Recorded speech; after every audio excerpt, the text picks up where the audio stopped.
di ba, turned off talaga ang mga investors. Kasi nakikita nila yung ating legislative branch hindi nagtatrabaho. Ang trabaho nila, politics. So, ang sites nila nasa 2028, hindi nasa 2030, 2040. Dapat beyond elections ang kanilang vision.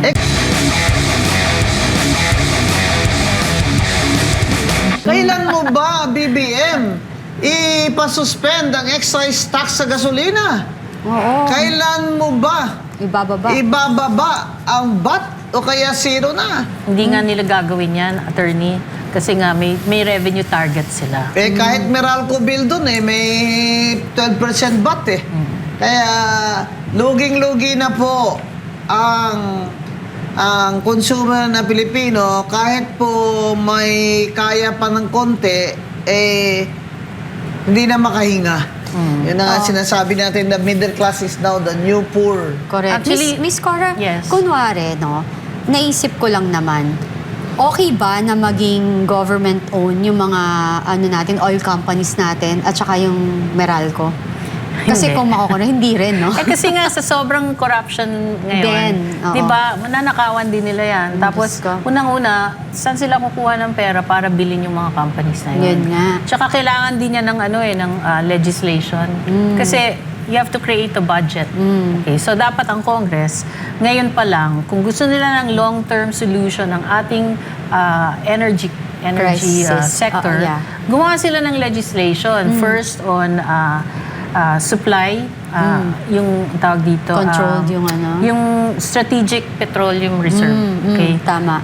Second, price stabilization. Okay? So dati meron tayong price stabilization fund, pero nawala yun Nawala. Oo nga. Tapos, kasi wala namang price control Wala. Kasi bakit nawala yun? Ewan ko, na-scrap na yun siguro nga, walang budget. Kasi you need a fund for that Okay. Tsaka, I think yung price may component yon na pagka mas mataas yung presyo, may tinatabing pera para dun sa price stabilization. Or pag mababa pala ang presyo. Saka itong excise tax sa fuel. Dapat yung excise tax sa fuel, yan ang tinatabi nila for price stabilization. Kaya nung nangyari itong fuel crisis, si BBM dahil walang price stabilization. Isa pang aspect ng energy. Kasi ngayon, yung ating finance sector is tied to the US dollar. Yeah. Pero, ang Middle East, pag bumili ka doon, dapat dollars, di ba? We can buy from Russia, we can buy from China. Pero ang Russia ayaw nang tumanggap ng dollars. Yuan. Hindi, rubles. Diba? Rubles. Tapos yung China, kanila. kasi may BRICS na ganyan. So, at saka sabi ng US, pag bumili kayo dyan, pwede kayo masanction.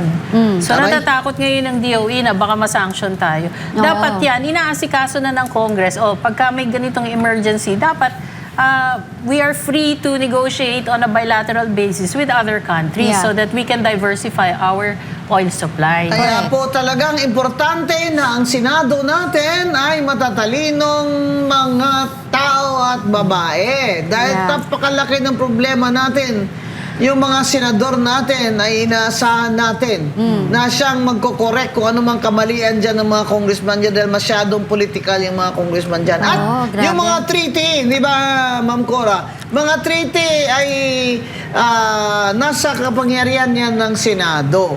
Kaya, for example, yung pagbibigay ni BBM ng 2,000 hectares na gawin nilang factory ng mga, yung chips, microchips. Palagay ko dahil takot sila na iti-take over ng China ang Taiwan kung saan doon kumukuha ang Amerika ng microchips. Dito naman nila sa Pilipinas, pero libre. Pero walang bayad. Kaya naisahan talaga tayo kasi nung pumunta siya sa US, he had no bargaining leverage. He was coming from a point of weakness. As a creditor, debtor. Hindi, as a negotiator, di ba? At saka malay ba ni BBM ng negotiation, di ba? Medyo sarcastic nga si President Trump. Sabi niya, he's the best negotiator, ganyan-ganyan. Hindi niya alam, sarcastic lang. Yung sinasabi sa kanya. Yes nga, kasi walang nakukuha sa kanya di ba?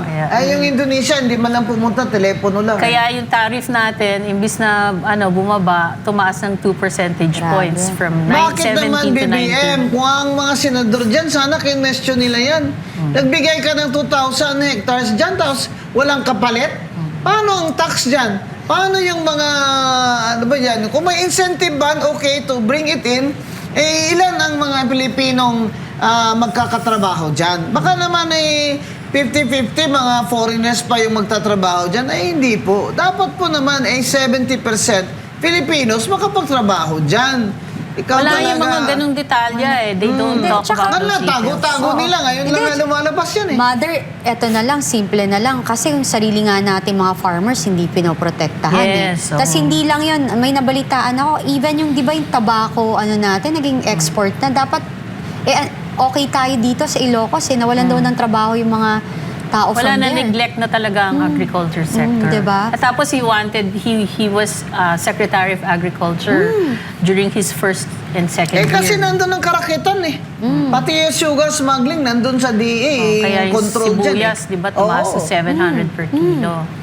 Grabe yun, no? Parang dapat, ayun na nga, paulit-ulit natin sinasabi Paulit-ulit, natin oo. na kung katulad lang tayo ng Japan at Korea, ang garbo na ng buhay natin. Alam mo, Ay, ang not magarbo maayos. Ang Vietnam, naunahan na tayo ng husto. Di ba? Ang layo. Oo. So, kumbaga sa sprint, huling-huli na tayo sa sa track and field. Huling-huli, nauna na ang Vietnam, no? Pinakataas tayo na bat sa buong Asia. Asia. 12%. Pati Yun kuryente, nga. mataas rin. tayo. Kaya walang investor. Wow, Nahihirapan. wala. Kasi yung number cost one of yun business Yes. nila, di ba? That So, will, the peso is weak, inflation is high, interest rates are high. So, Yeah. anong incentive bibigay mo sa kanila? Tapos, ayaw pumunta politically fired up pa Oo. yung ating environment, no? Sa Vietnam, ang bat nila, value-added tax is 10%. Di ba? Ano yung pinakamababa? But many goods enjoy a temporary reduced rate of 8% until end of 2026 kasi nga may fuel crisis. At ang exports ay zero. Pag nag-export ka, wala kang tax. Wow. Ang Cambodia also applies zero VAT to exports. Ang Thailand, 7% ang nila, VAT. Yun ang mababa among... Problema dyan sa VAT, Ma'am Cora. Wag, hindi ka senior, hindi ka rin PWD. Wow. 12% pati gatas mo. Lahat tayo. Dapat selective ang yung Diaper. tax. Eto, Mama Bing, top countries with zero personal income tax as of 2026. Yan ang gusto ko Brunei. yung below 1 million. Zero na yan income kita mo, tax. United Arab Emirates, known for having zero personal income tax, making it a major hub for expats, professionals, and business owners. Bahamas imposes no income corporate capital gains or inheritance tax. Monaco, famous for having no income tax for residents except French nationals. Cayman Islands, zero income tax, often used by corporate entities. Bermuda, no personal income or capital gain taxes. Qatar, zero income tax for residents. Bahrain, no personal income tax and low corporate burdens. Kuwait, no personal income tax on salaries. Mga, diba? mga oil-producing countries yan. Vanuatu. Karamihan dyan, oil-producing countries, tsaka mga tax havens. Sa ngayon kasi, ang Singapore meron, zero meron. income tax lang sa atin ay mga OFW. Yeah. Di po ba? Pero ang nireklamo nga nila, kasi nakausap ko sila iba sa kanila, wala ka nga income tax, pero yung padala mo, Yeah, ay ganun may din. tax. Exactly. So ganun din. Tsaka ayaw na ng OFW yung PhilHealth na compulsory. Kasi Ay, may oo. sarili naman daw sila na insurance sa kanilang mga kumpanya. Tama naman. Kinakaltas sa kanila Wala naman sila dito. Wala naman sila dito at yung kanilang mga kamag-anak naman, hindi naman nagbe-benefit dyan sa PhilHealth nila. Correct. So bakit hindi makinig ang gobyerno? Bakit hindi makinig ang mga legislators na Tanggalin nyo na yung mga OFW na yan sa compulsory PhilHealth Sayang daw contribution. yung maleta, walang malalaman. Grabe. Hindi, yun nga kaya, di ba, turned off talaga ang mga investors. Kasi nakikita nila yung ating legislative branch, hindi nagtatrabaho. Ang trabaho nila, politics. So, ang sites nila nasa 2028, hindi nasa 2030, 2040. future. Dapat beyond elections ang kanilang vision. Yeah. Kung umabot sa 10% ang tax, Ma'am Cora, by the 2028, ano kaya ang itsura ng anong senaryo? Pag umabot sa 10% ang inflation, ang pinakataas na inflation nung time ng martial law, no? 50%, 60% yung time ni Marcos. Grabe, no? Hindi naman tayo pwedeng like this, na ukrayin kaya nga- natin sila. They'll say Marcos will put us in jail. I think sometime in February, sabi ko, pwedeng mag 10 to 15% ang inflation natin. Goodness. O sabihin na lang natin na 12%, Ma'am Cora. So anong parang image Scenario. o scenario Scenario doon sa pwedeng mangyari. sa Ayun nga, so, mga bilihin natin?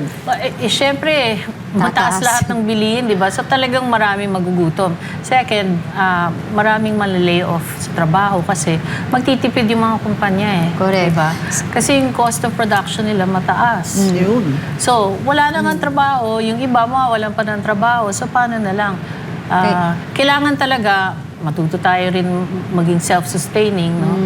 Magtanim, whatever you can do to augment your income, kailangan pag-isipan na yan ng bawat Pilipino. Oh, sabi mo nga Pag-isipan kanina. ng gobyerno. Yeah. Eh, Diba? naku, hindi nga mangyayari Wala yun, nga, attorney eh. Kasi Ako wala sa kanila. lugbati ako sa condominium ko, 2 pots. Alugbati. Lugbati kami mga Ilonggo kasi Masarap wala yun. na kami makain talaga. Dudunok na lang kami lugbati, may suka eh. Kamote. Oo. Sinabi mo nga kanina, ang tag, Miss Cora Guidotti, umabot na sa 18.49 trillion ng utang ng bansa at ang ating debt to GDP ratio ay nasa 65.2% na din. Lampas na sa safety limit.